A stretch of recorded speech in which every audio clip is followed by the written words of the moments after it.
Assalamualaikum warahmatullahi wabarakatuh. Bismillahirrahmanirrahim. Alhamdulillahirabbil alamin. Wassalatu wassalamu ala asyrafil anbiya'i wal mursalin. Sayyidina wa habibina wa maulana Muhammadin wa ala alihi wa sahbihi ajma'in.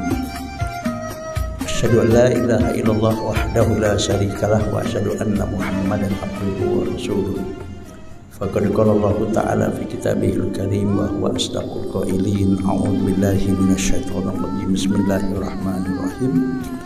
Wa labithu fi kahfihim thalathami'atin sinina wa zdadu tis'a. Para alim ulama, para asatidzah, para guru-guru, para tokoh masyarakat, pengurus Masjid Raya Telaga Kahuripan, yang mudah-mudahan kita semua selalu dalam lindungan, ridha, rahmat dan keberkahan dari Allah Subhanahu wa taala. Kita punya waktu yang sangat terbatas, tema yang kita bahas cukup panjang, maka langsung saja kita mulai dengan baca Bismillahirrahmanirrahim. Tidak terasa 2022 sudah meninggalkan kita, dan itu tidak akan pernah kembali lagi sampai kapanpun. Ada satu ungkapan dalam bahasa Arab, lan tarji'al ayyamul lati madat, tidak akan pernah kembali lagi hari-hari yang sudah berlalu dalam kehidupan itu. Usikum menafsi wa iyaya bitaqwallah. Rasanya perlu bagi kita untuk mengetahui tahun Masehi itu apa sih? Sebetulnya di dalam Al-Quran tentang apa itu tahun Masehi, apa tahun Hijriah itu ada, yaitu yang termaktub di dalam Al-Quran surat Al-Kahfi ayat 25. Sekali lagi, surat Al-Kahfi ayat 25. Yang mana dalam surat Al-Kahfi ayat 25 ini Allah berfirman, walabithu fi kahfihim. Ashabul kahfi, para pemuda-pemuda yang soleh, yang menghindar dari kezaliman raja yang memimpin ketika itu, ketika peristiwa ini terjadi, itu sangat zalim sekali. Rakyat ditekan dan dizalimi. Nah, 7 pemuda yang soleh ini, dia melakukan perlawanan tidak mampu, akhirnya menyingkir ke pinggir kota, ke tempat yang sangat sunyi, dan bertemulah mereka itu dengan menemukan satu goa. Goa ini sekarang berada di sekitar kota Amman di negara Yordania, yang alhamdulillah 3 tahun yang lalu saya sempat untuk masuk ke Goa Kahfi ini. Dan di dalam Goa Kahfi ini ternyata tulang belulang Ashabul Kahfi ini ternyata masih ada. Bahkan alat-alat yang digunakan oleh Ashabul Kahfi ini masih tersimpan dengan rapi, dilindungi oleh pemerintah Yordania.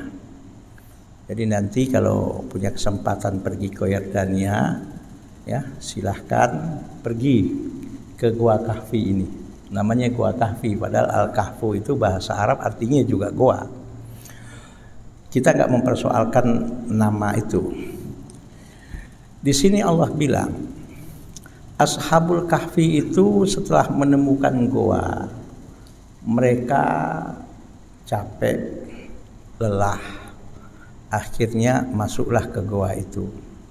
7 orang pemuda, dan dalam sejarahnya juga ditemani dengan 1 ekor anjing. Anjingnya itu namanya dalam sejarah Qitmir. Karena mereka dalam perjalanan yang cukup jauh masuk ke goa, akhirnya istirahat, tertidur semua dengan anjing-anjingnya. Ya Allah, ketika tidur di sore hari, bangun sudah siang, yaitu esok harinya menurut mereka. Padahal dalam surat Al-Kahfi ini dikatakan tidurnya mereka itu adalah, dalam surat Al-Kahfi ayat 25 ini dijelaskan, walabithu fi kahfihim, ashabul kahfi itu pemuda-pemuda 7 orang soleh ini dengan ditemani oleh seekor anjing yang bernama Qitmir itu, ternyata ditidurkan oleh Allah di dalam goa itu. Allah katakan salasami'atin sinina, 300 tahun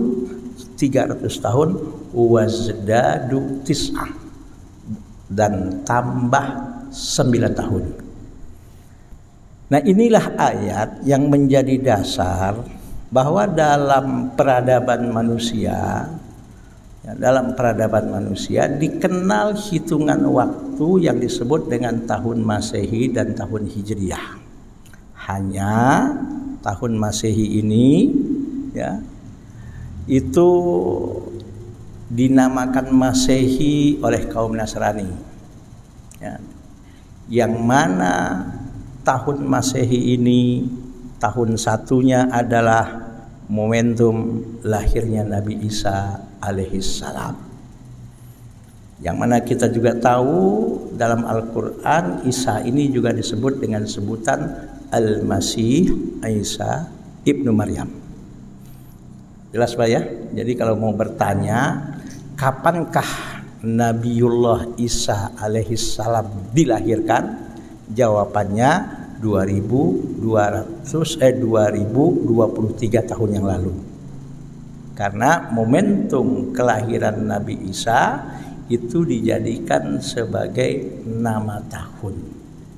Nah, orang Arab menyebutnya dengan sebutan bukan Masehi tapi Miladiyah. Kenapa? Karena milad itu artinya adalah kelahiran. Jadi orang Arab menamakan tahun Miladiyah, non Arab menamakan tahun Masehi. Ini peradaban manusia. Tahun Hijriyah itu juga adalah peradaban umat Islam, ya, khususnya di zaman Khalifah Umar bin Khattab.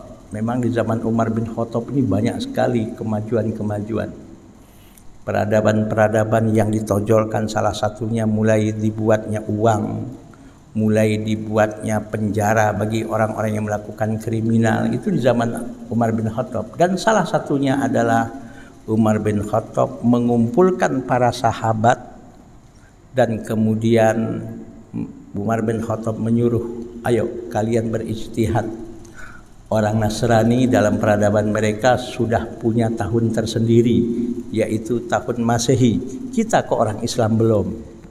Maka hasil ijtihad sahabat ketika itu dijadikanlah momentum hijrahnya Rasulullah sebagai tahun 1 hijrah, ya, 16 tahun mundur dari zaman Khalifah Umar bin Khattab. Nah, walaupun ketika tahun ini dinamakan tahun hijrah, Rasulullah sudah wafat. Jadi istilah tahun hijrah itu di zaman Rasul belum ada. Adanya baru zaman Khalifah Umar bin Khattab radhiyallahu anhu. Usikum wa nafsi wa iyaya bitaqwallah. Nah, sebelum tahun Masehi itu dinamakan Masehi atau oleh orang Arab dinamakan tahun Miladiyah, tahun ini namanya apa? Namanya adalah tahun Syamsiyah. Dan tahun Hijriyah sebelum dinamakan menjadi tahun Hijrah, dulu dinamakan apa? Namanya adalah tahun Qamariyah. Nah, Syamsiyah itu bahasa Arab, asal kata Syamsun yang artinya matahari. Qamariyah asal kata Qamarun yang artinya adalah bulan. Nah, yuk kita buktikan bahwasanya Al-Kahfi ayat 25 ini adalah dalil atau dasar adanya tahun Syamsiah dan tahun Qamariyah, hitungan waktu 1 tahun dalam peradaban kehidupan manusia. Ya mungkin sedikit saya keluar dari ini dulu. Orang Jawa juga punya peradaban, Mbak, dalam menghitung waktu 1 tahun yang disebut tahun Saka. Dan harinya 6. Ada Ari Pahing, ada Pon, ada Legi, ada Kliwon. Itu peradaban Jawa kuno. Dan orang Cina juga punya peradaban menghitung waktu ini. Ya, ada namanya tahun kelinci, ada tahun macan, ya, ada tahun ayam, gitu. Itu hanya peradaban saja. Nah, oke, kalau kita sudah paham itu, nah, apa dasarnya? Ya dasarnya hitungan waktu menurut matahari dan bulan itu sebetulnya sebelum Nabi Isa lahir pun sudah ada dan sudah dikenal dalam peradaban kehidupan manusia. Satu namanya tahun Syamsiah, yaitu tahun yang berdasarkan kepada peredaran bumi mengelilingi matahari, ya, peredaran bumi mengelilingi matahari. Nah, pertanyaannya, berapa lama peredaran bumi mengelilingi matahari sekali beredar dalam 1 tahun? Jawabannya saya nukil dari kitab-kitab ilmu falak, ya, kitab-kitab ilmu falak. Ada di rumah saya, ada beberapa buku ilmu falak. Di situ para ulama astronomi atau ilmu falak mengatakan, ya, bumi beredar mengelilingi matahari itu selama 1 tahun, selama 365 hari, 5 jam, 48 menit, 45 detik. Ini menurut hitungan ulama astronomi.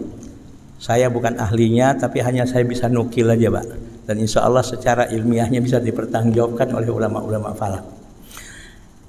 Nah, subhanallah, bumi berputar sambil mengelilingi matahari. Ternyata matahari pun sambil dikelilingi oleh bumi juga dia berputar di porosnya. Ini Allah yang menginformasikan di dalam surat Yasin, wasyamsu tajri limustaqarril laha dzalika takdirul azizil alim. Matahari itu juga ternyata kata Allah, ya, dia beredar, dia juga berputar. Wasyamsi tajri limustaqarril laha. Tapi beredarnya di mana? Ya sudah, di tempat itu sendiri, di tempatnya, di porosnya. Bagaimana cara beredarnya matahari itu urusan Allah. Dan itu Allah katakan dzalika takdirul azizil alim. Itu adalah tanda, ya. Tanda apa? Tanda kemuliaan dan tanda maha tahunya Allah, dan itu juga sebagai bukti maha mulia dan maha mengetahuinya Allah. Nah, jadi bumi berputar sambil mengelilingi matahari. Matahari yang dikelilingi oleh bumi itu pun ternyata juga berputar di porosnya.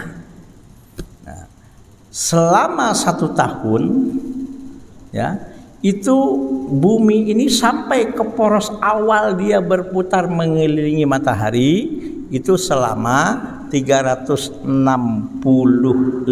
hari, 5 jam, 48 menit, 45 detik.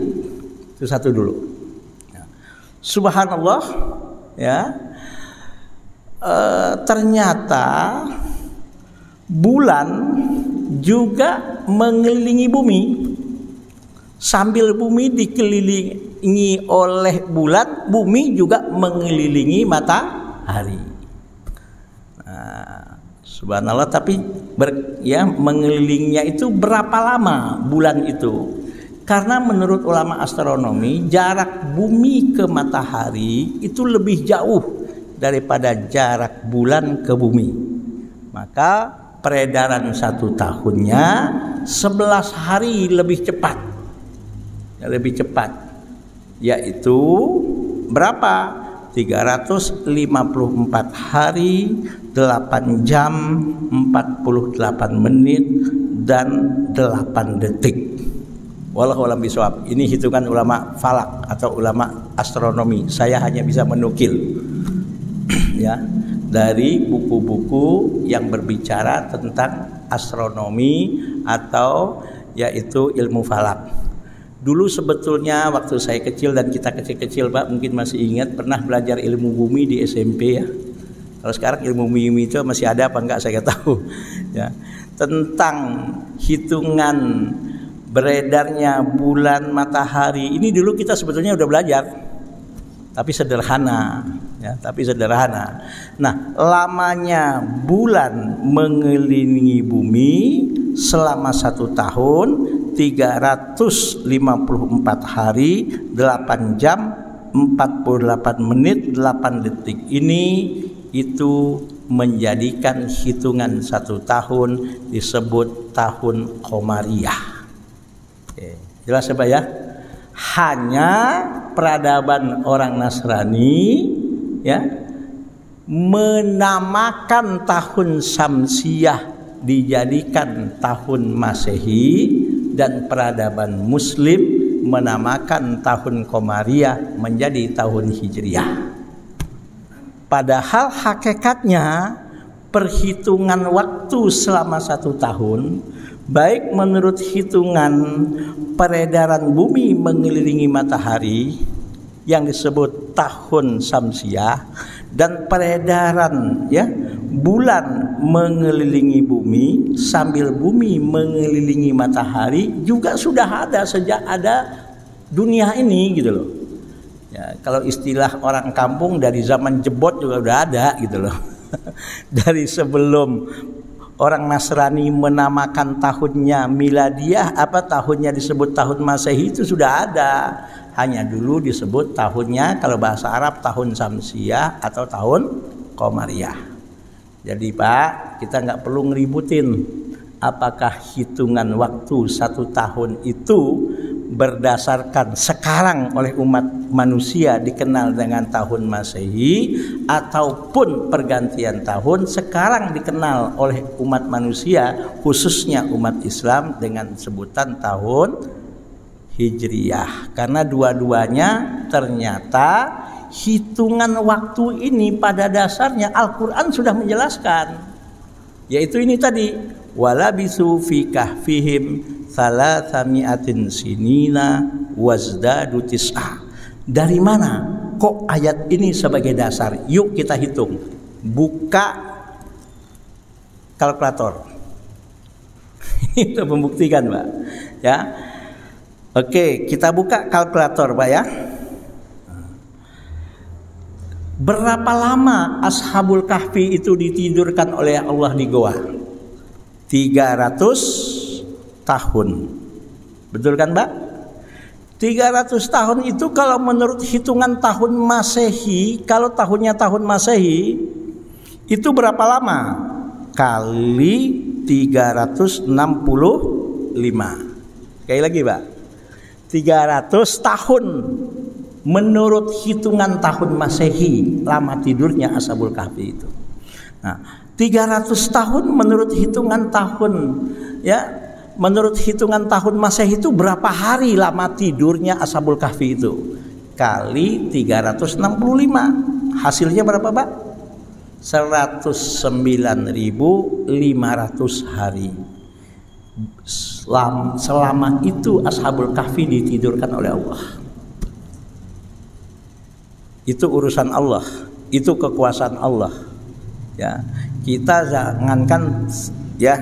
jangankan 109.000 hari, 1 hari 1 malam pun tidur udah udah bonyok ya Pak ya, udah pusing nggak karuan udah. Tapi ini urusan Allah, ingin menunjukkan kekuasaan Allah Subhanahu wa taala. Dan ini sebagai bukti bahwa Allah itu fa'alun lima yurid. Itu aja. Nah, sekarang pertanyaannya 109 ya. Pertanyaannya 109.500 hari itu Kalau dihitung menurut hitungan tahun Hijriyah, berapa tahun? Bagi saja 354. Betul nggak Pak? Dibagi 354. Berapa hasilnya? 309,32. Nah, rumus matematik kalau koma di bawah 5 itu hilang ya, Ustaz Musli ya, hilang. Maka 309.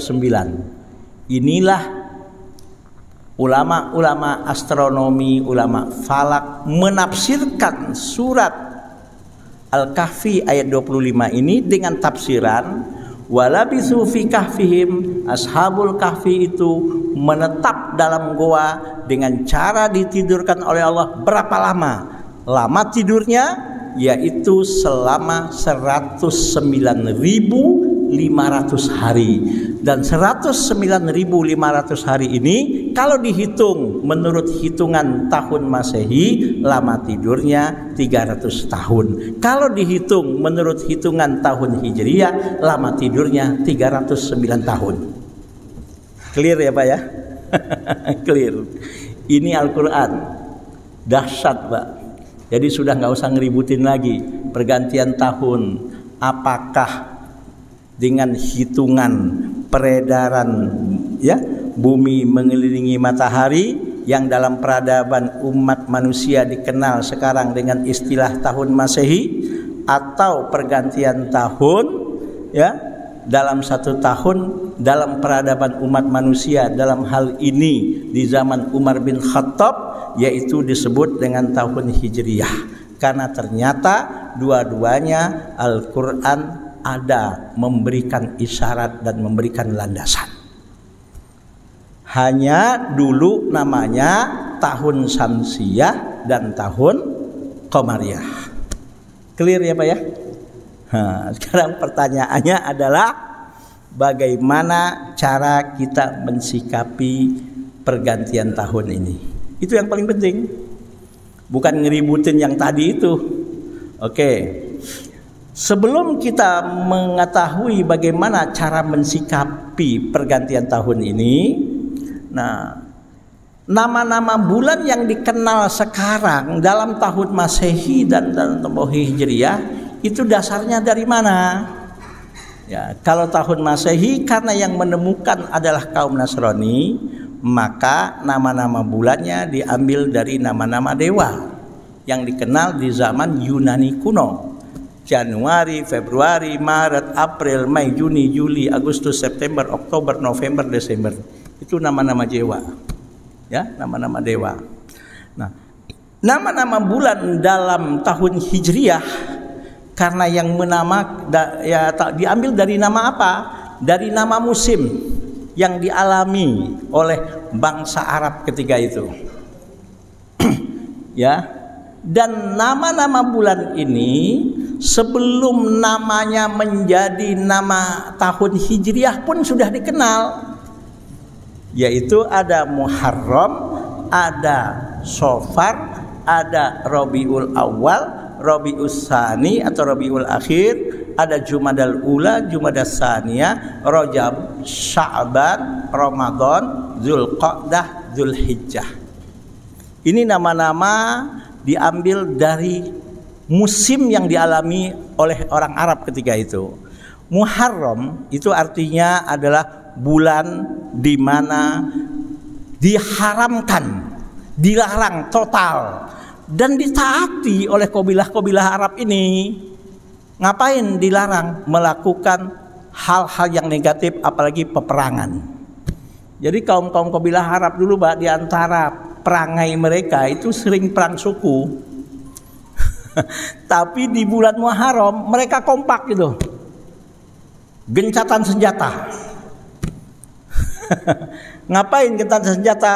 Untuk menanam tanaman, makanan, bahan makanan pokok yang diperlukan untuk kehidupan mereka. Kapan itu? Di bulan Muharram. Karena di bulan itu sama sekali tidak ada peperangan. Dan mereka taat itu Pak.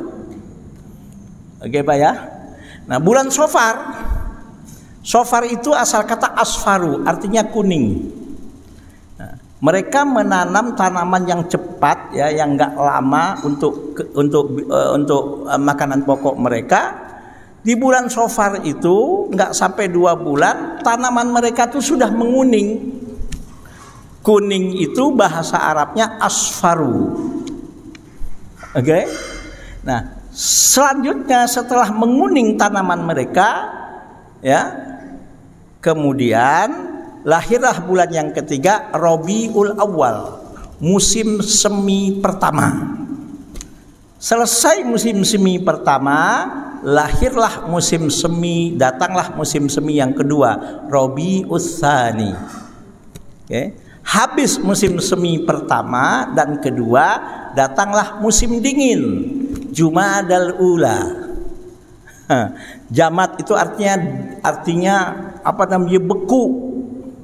Ya, artinya beku. Maka disebut musim dingin. Madinah pun kebetulan alhamdulillah saya pernah tinggal 4 tahun waktu saya kuliah dulu di Madinah. Ini kayak bulan-bulan sekarang nih Pak, musim dingin nih. Ya, musim dingin.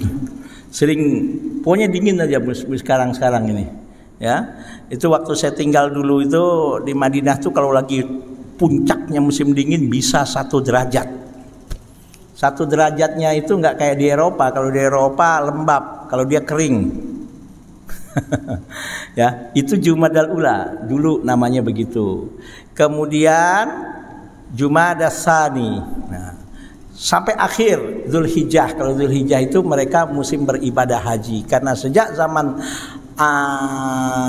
Nabiullah Ibrahim alaihissalam, orang-orang Arab kuno itu sudah melakukan ritual di Ka'bah namanya ibadah haji.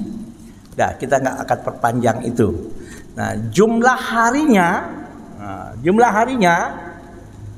subhanallah, ya, untuk bulan Masehi, tahun-tahun Masehi itu bisa dihitung dengan jari, Pak. Ya, dihitung dengan jari. Kecuali bulan Februari. Ya. Setiap yang nonjol 4 ini, setiap yang nonjol itu 31 kecuali Februari. Januari 31, Februari tergantung. Ya.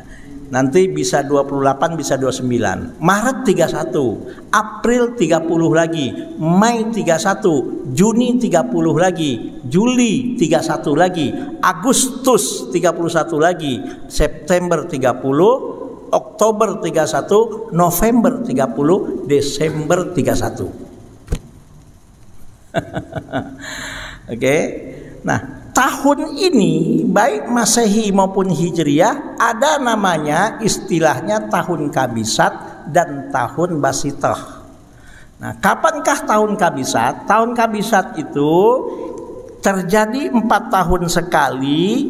Tahun itu ditambah 1 hari. Dari mana penambahan 1 harinya?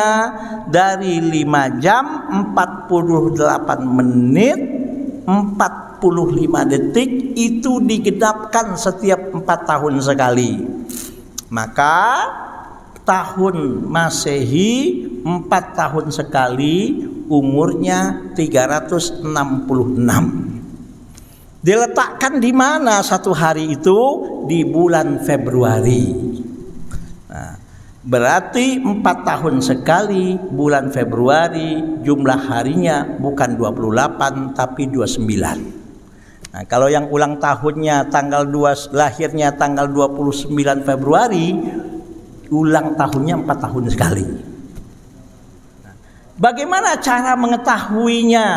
Tahun ini, tahun Kabisat yang Februarinya 29, atau tahun Basitoh yang Februarinya hanya 28? Gampang, tahun itu habis dibagi 4, nggak ada sisa.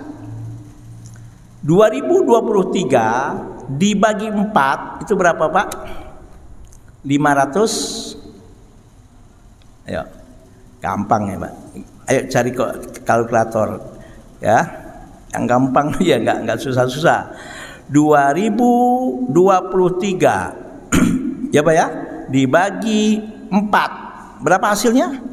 505 sisa ya 505,75. Berarti 2023 pembagian 4-nya masih ada nyisa. Maka Februari tahun ini 2023 Februarinya tanggalnya hanya 28 hari.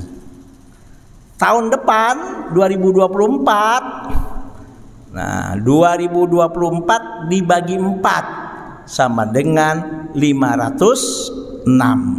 Maka tahun depan yaitu 2024 Februarinya 29 hari. Itu ada rumusan sudah Pak ya.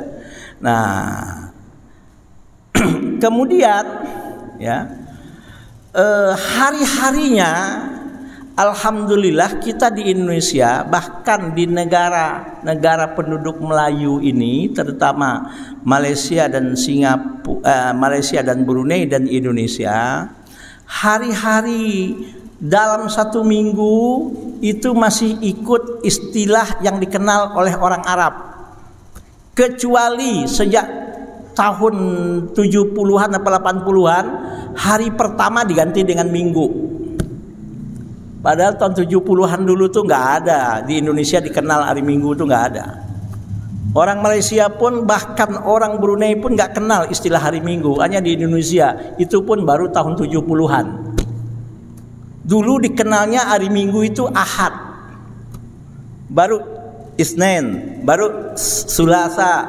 Kalau di kita Ahad, Senin, Selasa, Rabu, Kamis, Jumat, Sabtu. Itu walaupun kita tahun Masehi, harinya masih ya mengambil nama-nama hari di bulan Hijriah. Alhamdulillah, enggak langsung habis. Walaupun hari Ahad sejak tahun 70 itu mulai dihapus, dipublikasikan tahun harinya namanya hari Minggu. Ini juga nama seorang pendeta kalau tidak salah ya.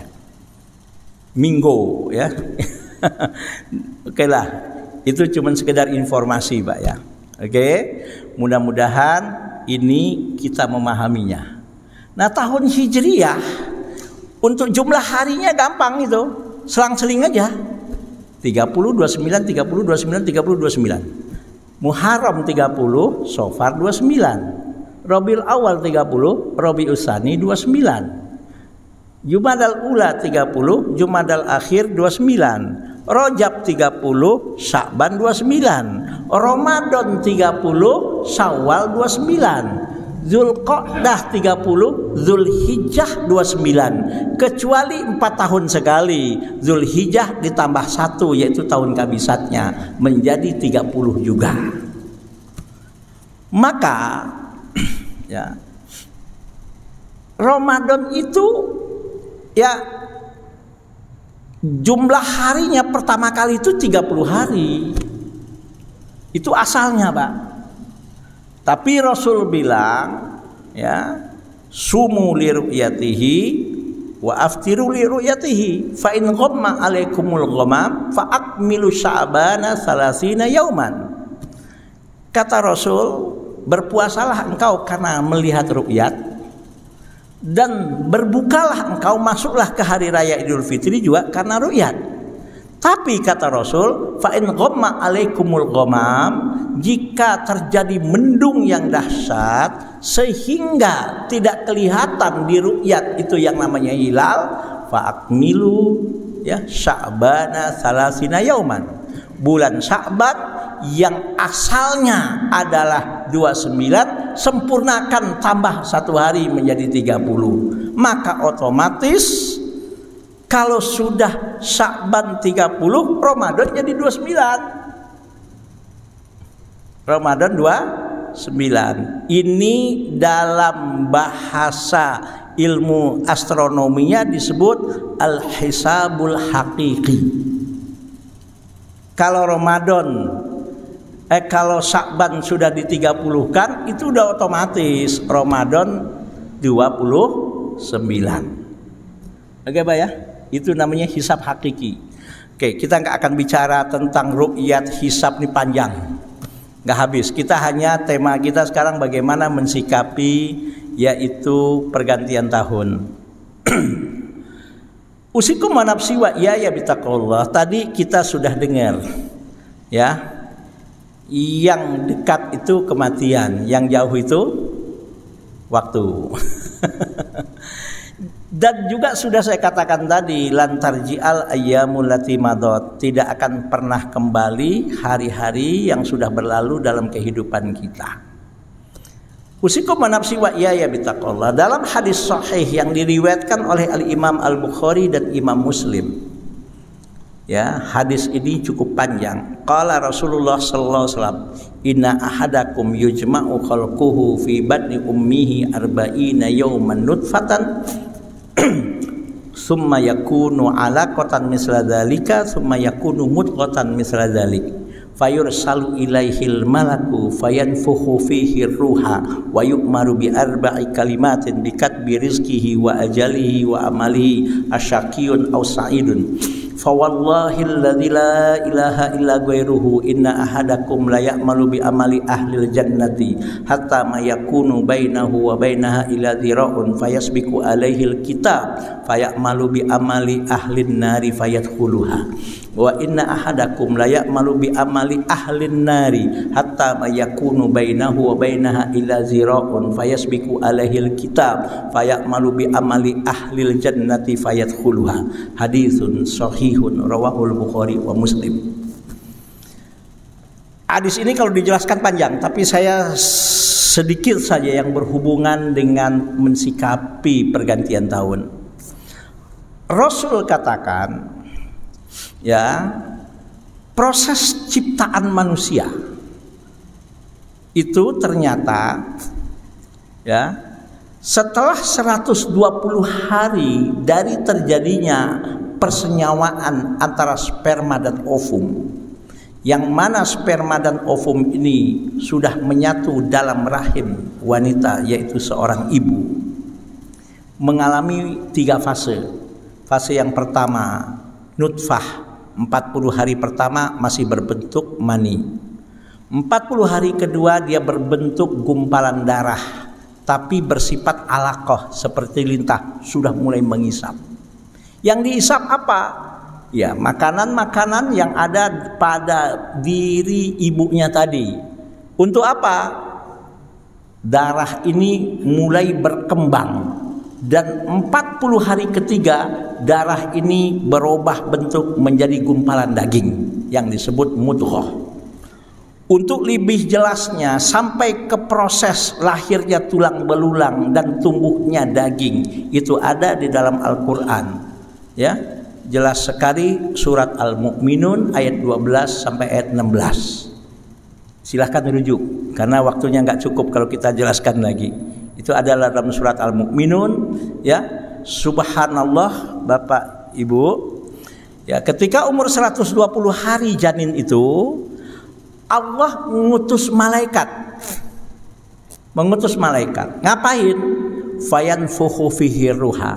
Malaikat itu disuruh oleh Allah untuk meniupkan nyawa.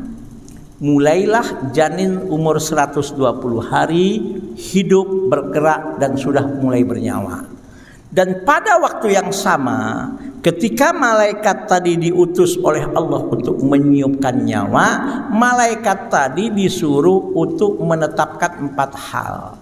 1, menetapkan rezekinya. 2, menetapkan jatah umurnya, ajalnya. 3, menetapkan karirnya. Yang 4, menetapkan akhir hayatnya nanti gimana kondisinya. Oke, sampai situ dulu kita bahas cuma 1. Salah satu 4 yang ditetapkan ini adalah tentang ajal atau kematian. Kapan itu? Ketika umur 120 hari. Semua manusia, mau bangsa apapun, mau suku apapun, mau dia orang kota, orang desa, orang terdidik atau bukan, semua sama. Ya. Kapan manusia itu akan mati dan mengakhiri hidup ini sudah ada ketetapannya ketika dia umur 120 hari dalam rahim ibunya. Subhanallah, ya. Di tahun 99 saya pernah membaca 1 lembar penuh, 1 halaman penuh satu penelitian 10 tahun lamanya yang dipublikasikan di koran Republika bulan Juli hari Ahad, tapi lupa saya karena nggak saya clipping Ahad yang pertama atau kedua ketiga lupa saya, tahun 1999 bulan Juli. Itu ada satu hasil penelitian 10 negara di dunia yang dipimpin waktu itu oleh Amerika, presidennya ketika itu Bill Clinton. Nah, Asia diwakili oleh Cina, ya, ada Jerman, ada Prancis, ada Swiss, 10 negara melakukan riset selama 10 tahun tentang janin manusia, tentang gen manusia. Lahirlah satu keputusan yang ditandatangani oleh 10 negara tersebut. Konsepnya namanya GHP, GHP, Gen Human Product. Produksi gen manusia. Apa kesimpulannya salah satunya? Kesimpulannya salah satunya adalah ini gen human product ini, Pak. Kesimpulannya salah satunya adalah ketika janin dalam rahim seorang ibu sebelum umur 4 bulan, sebelum umur 120 hari, walaupun gennya diambil, dilakukan penelitian, belum ada hasilnya dan belum bisa diketahui kondisi janin itu. Tapi kalau janin itu sudah berumur 120 hari ke atas, sudah mulai ditiupkan oleh Allah, oleh malaikat atas perintah Allah supaya dia hidup, itu Pak, hasil penelitiannya walaupun masih berupa janin, kalau seandainya gennya diambil, itu dimasukkan ke laboratorium, itu sudah bisa terdeteksi janin ini berpotensi terkena penyakit apa, bahkan berpotensi akan kena kanker pun sudah bisa diketahui. Rasulullah sudah 1400 tahun yang lalu bilang, penelitian dunia internasional, kecanggihan teknologi dan ilmu pengetahuan medis baru bisa tahun 1999. Maka Zakir Naik, mungkin kita tahu kristolog tingkat internasional, muridnya yaitu Ahmad Dedat. Dalam satu ceramahnya saya dengar langsung, Mbak, kata Zakir Naik apa? Dengan kemajuan teknologi dan ilmu pengetahuan di permukaan bumi ini, dia bilang, semakin terbuka dan semakin jelas kebenaran ajaran risalah yang disampaikan oleh Rasul Muhammad SAW. Saat ini kata Zakir Naik hanya baru sekitar 85% kebenaran itu terungkap dengan kemajuan teknologi dan ilmu pengetahuan, katanya. Walaupun belum sampai 100%, kata Zakir Naik, hanya tinggal tunggu waktu. Kebenaran Al-Quran akan terbukti kebenarannya, katanya. Subhanallah, Pak. Oke, kita nggak lihat ke situ dah. Oke, jadi salah satu yang sudah ditetapkan oleh Allah berdasarkan hadis Nabi yang saya katakan yang cukup panjang tadi, bahwa ketika janin umur 120 hari, yang salah satu yang sudah ditetapkan yaitu umur ajal, jatah hidup kita. Tapi walaupun sudah diketahui, sudah ditetapkan oleh Allah, Allah rahasiakan, nggak dikasih tahu oleh Allah. Kenapa? Allah itu punya sifat Ar-Rahman Ar-Rahim, Al-Malikul Quddus, As-Salamul Mu'minul Muhaimin, Al-Azizul Jabbar sampai 99 yang dikenal dengan nama Asmaul Husna, dan itu sekaligus sifatnya Allah. Allah tuh maha pengasih, maha penyayang. Allah tuh sayang sama kita. Walaupun umur manusia sudah ditetapkan jatahnya, ya, la yastakhidza jaa ajaluhum la yastakhiruna sa'ata wa la yastaqdimun. Kalau ajal sudah sampai, kematian sudah sampai, jangankan 1 bulan, jangankan 1 minggu, jangankan 1 hari, jangankan 1 jam, jangankan 1 menit, 1 detik pun la yastakhiruna sa'ata wa la yastaqdimun. Enggak bisa ditunda dan enggak bisa diduluin, didahulukan. Itu sudah takdir. Dalam bahasa tauhidnya disebut takdir mubrong. Oke, Pak? Bisa dipaham sampai di sini? Jadi kematian, kalau begitu apa gunanya berobat? Ya, berobat itu gunanya supaya kita nggak boleh pasrah total, ada ikhtiar kalau sakit berobat. Tapi jangan mengatakan dokter itu hebat bisa menyembuhkan penyakit. Enggak. Yang menyembuhkan penyakit itu bukan dokter, tetap Allah. Dokter itu hanya berusaha menyembuhkan penyakit dibantu dengan obat yang direkomendasikan. Walaupun sembuh penyakitnya, bisa saja lagi sehat dia mati. Gak mesti mati itu karena sakit. Betul gak Pak? Banyak gak orang yang meninggal dunia sehat-sehat saja Pak? Ya, almarhum. Ya. Salah seorang jemaah kita Haji Muslih, coba lihat, lagi jadi imam. Ya, lagi jadi imam meninggal. Coba bayangkan. Jadi orang meninggal itu gak harus dimulai dengan sakit. Kapanpun catatannya datang sudah. Jangankan 1 hari, jangankan 1 jam, jangankan 1 menit, 1 detik pun gak bisa ditunda. Jadi kematian itu walaupun sudah diketahui, ya bukan sudah ditetapkan oleh Allah, Allah nggak ngasih tahu. Kenapa Pak? Allah nggak ngasih tahu supaya kita hidup ini bisa menikmati hidup, bisa tenang. Ayo, kalau orang tahu semua kapan dia mati, apa yang terjadi? Kacau dunia ini. Pergi ke rumah tetangga lagi pada nangis. Kenapa? Besok bapak mau meninggal. Ya Pak ya, kumpul anak-anaknya.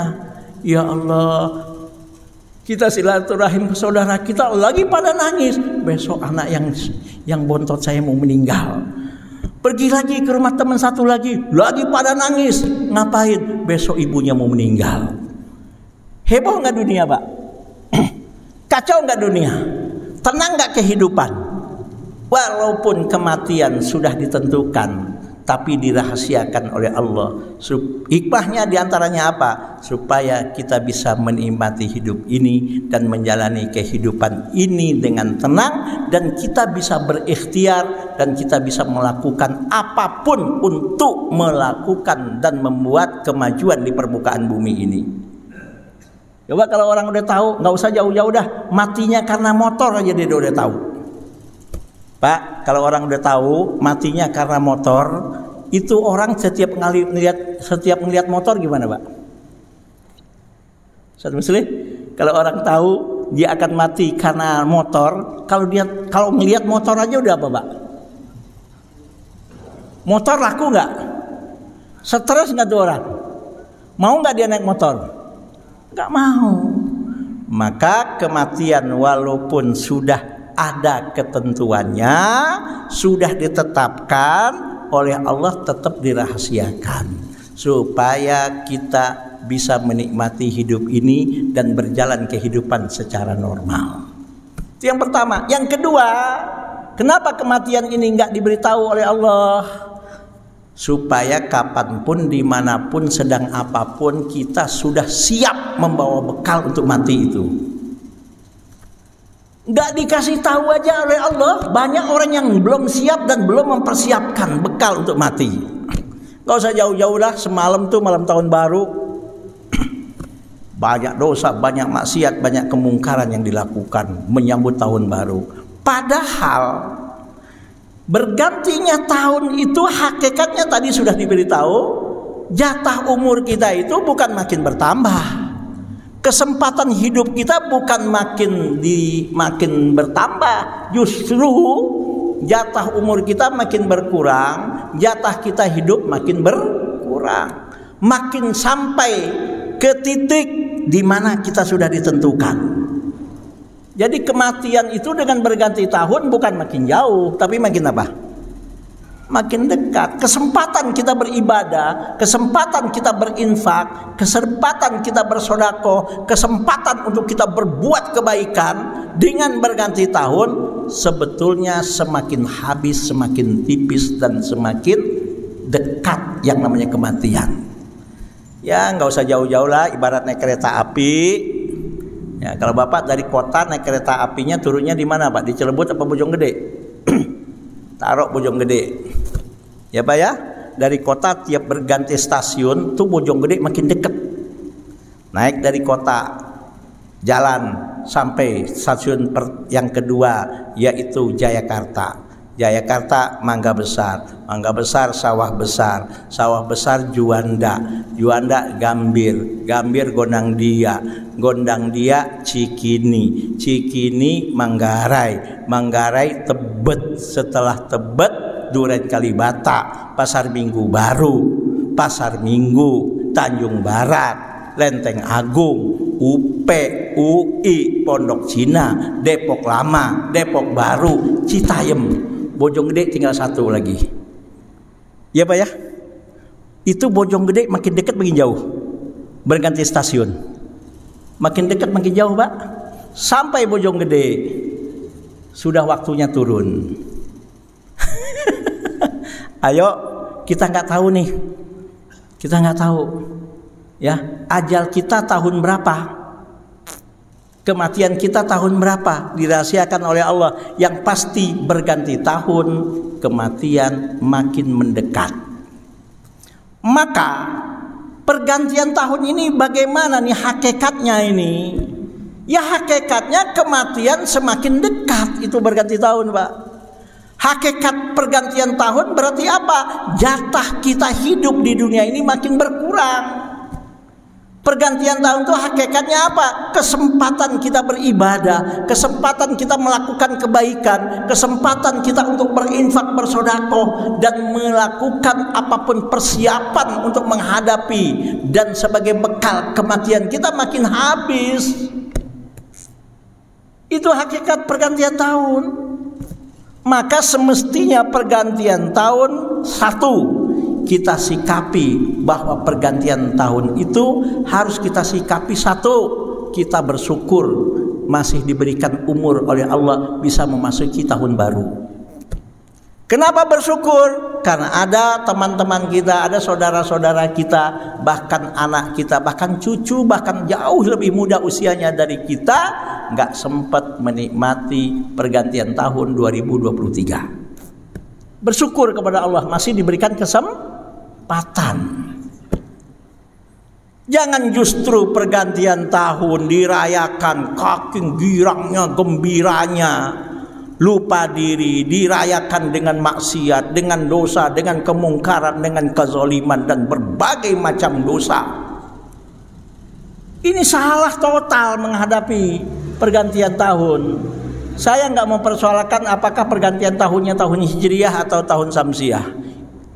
Dalam peradaban kehidupan manusia, sejak zaman sebelum dikenal nama tahun Masehi, sebelum dikenal nama tahun Hijriyah, pergantian tahun menurut ya peredaran bumi mengelilingi matahari itu sudah ada. Pergantian waktu dalam satu tahun, yaitu peredaran bulan mengelilingi bumi itu sudah ada. Hanya dalam peradaban umat Kristiani, tahun yang peredaran ya bumi mengelilingi matahari ini mereka namakan tahun Masehi. Itu aja.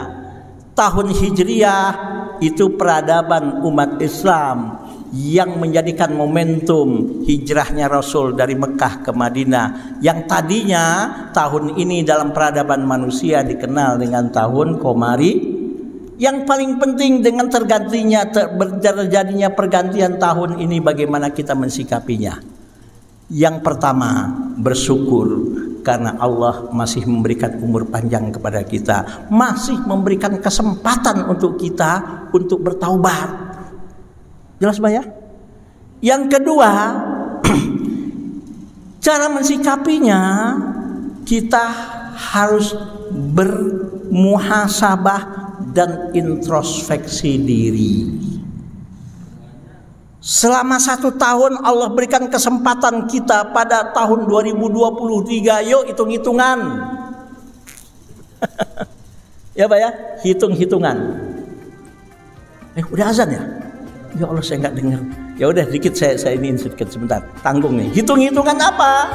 Hitung-hitungan selama 2022 lamanya waktu 365 hari itu, mana yang banyak kita gunakan untuk maksiat, untuk dosa, atau untuk taat dan beribadah kepada Allah?